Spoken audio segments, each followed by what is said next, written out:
Hey, I'm Trey. Today's story is about how a killer's emotional trauma harmed an entire island nation and community. If you have any comments, suggestions, or even questions, please leave them in the comments section. I'll upload new content every Tuesday and Thursday. Well, if you're ready, let's get started. 1968, in the Caribbean country of the Bahamas, a child by the name of Codell Farrington was born. His father was not in his life consistently growing up, which caused him to have some resentment and hurt. It was alleged but not confirmed that at a very young age, Codell was sexually assaulted by a friend of the family, which left him completely traumatized. Codell was probably emotionally scarred, which left him stoic and not wanting to talk to people. It was believed that the sexual assaults continued, causing Codell to withdraw from reality into fantasy in order to cope.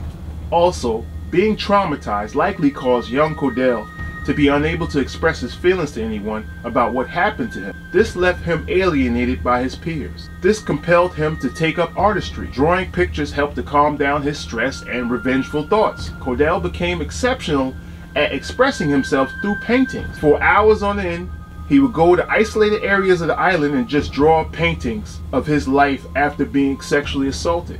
Occasionally, he would allegedly draw paintings depicting the self-pity feeling that he harbored inside. Many of those drawings consisted of the same young boy crying in different situations. As he got older, he remained depressed about his life. Most of the time, he began taking drugs to suppress his overwhelming depression and anxiety. Codell ultimately became addicted to crack cocaine, which carried over to his adulthood. He held several jobs that he wasn't able to maintain due to his addiction. This was alleged to have left him angry at the world for his failures and his rough life. Another way he attempted to suppress his feelings was by attempting to become a priest, and he also failed at it. Codell eventually met a woman by the name of Dean, no last name was provided, and they became married and had a child together. He was able to let go of his addiction to drugs for some time and live a normal married life. In 2002, an 11-year-old boy by the name of Mackinson Colas that was last seen leaving school for home vanished. His family and the authorities did a search for the child, but he wasn't found. Being that Bahamas is an island, people don't just normally disappear, which raised a lot of suspicion throughout the island. Although the family was left destroyed, the authorities found no leads or witnesses. The police assumed that the child must have run away. Wait a minute, man. How the hell do you just run away on an island? That's like trying to run away from somebody on a treadmill. Good suggestion there, Bahamas police. 1 month later, another child by the name of D'Angelo McKenzie went off to play with some of his friends in the same general area. He was also never seen alive again. Just like the previous missing child, the authorities, along with their families and the local community, came out together to help search, but the child was nowhere to be found. The community as a whole became enraged because it was an island and almost everyone knew each other. They began to have feelings of distrust for one another. They couldn't fathom that someone on their small island could have had a hand in the disappearance of these two children. The police were also blamed for not doing a well enough job. Unfortunately, that much is absolutely true. Possibly the authorities had not encountered such a situation like this before and had no experience in dealing with solving this type of crime. I guess the police kept telling themselves it would never happen, so I guess it wasn't supposed to happen. Because of this, they were unable to reassure the community that everything was under control. A month later, an 11-year-old child by the name of Junior Remy went over to a friend's house, but he never made it there. The authorities were notified, and again, everyone came out in support and helped with the search.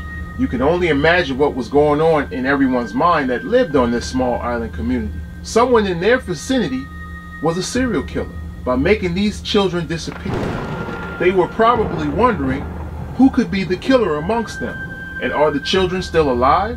Because no bodies had turned up. 3 missing children in 3 months is enough to drive anyone out of their right mind for a solution. I'm sure that everyone didn't know everyone on the island, but I'm also sure that many of the islanders believe that someone should have heard or seen something by now and related to the authorities. Many neighbors began to suspect and accuse any stranger they encountered that seemed to be a little different. It did not matter that they knew each other all of their lives. The police looked incompetent handling the case, so they requested help from the United States FBI and also from the United Kingdom Scotland Yard. As they were requesting additional help from these outside police agencies, a fourth boy disappeared. His name was Desmond Rowley, and he was only 14. Just like the previous 3 disappearances, everyone came out together and did a search and wasn't able to find him as well. Desmond was last seen leaving his home, going to a friend's house to pick up something. When this happened, a riot almost took place in the area. Everyone was so angry at the unknown culprit, but even more so at the police for allowing these disappearances to happen. A month later, a 12-year-old juvenile by the name of Jake Grant was found dead. This shattered most hope for everyone that remained optimistic that their missing children would be returned. The island authorities reacted as if they were completely stumped on even how to move forward from this point. The police weren't getting the cooperation needed from the community, and at the same time they were unable to investigate the disappearances properly. Some of the community began to generate conspiracy theories involving the police with these missing children. The disappearances were covered daily by the local news. Foreign investigative agencies came to assist with the investigation for weeks. They were retracing their steps and collecting as much evidence as possible. Unfortunately, many of the crime scenes had been mishandled by the local authorities, limiting any substantial clues. One day, out of the blue, a man by the name of Rudolph Farrington walked into the local police department and accepted responsibility for all the missing children except for Jake Grant. It was confirmed later by the police that Jake Grant was not actually killed by Rudolph. Rudolph also accepted responsibility for the slaying of his ex-lover on the island, whose name was Jamal Robbins, a year prior. Rudolph took the authorities to the locations where he met and killed each child. He then led them to separate locations throughout the island where he kept trophies of the kids that he killed. Those trophies consisted of bones that he would cut off from the bodies from each child after sexually assaulting them and then killing them. Each victim's set of bones were placed in a separate box in which he numbered in correlation to the sequence that he murdered each child. The boxes were hidden in various spots throughout the island. He was charged for each death, found guilty, and sentenced to death. A psychological evaluation was completed and it was determined that Rudolph had a severe personality disorder. Due to the results of this psychological evaluation, his sentence was commuted to life imprisonment without parole.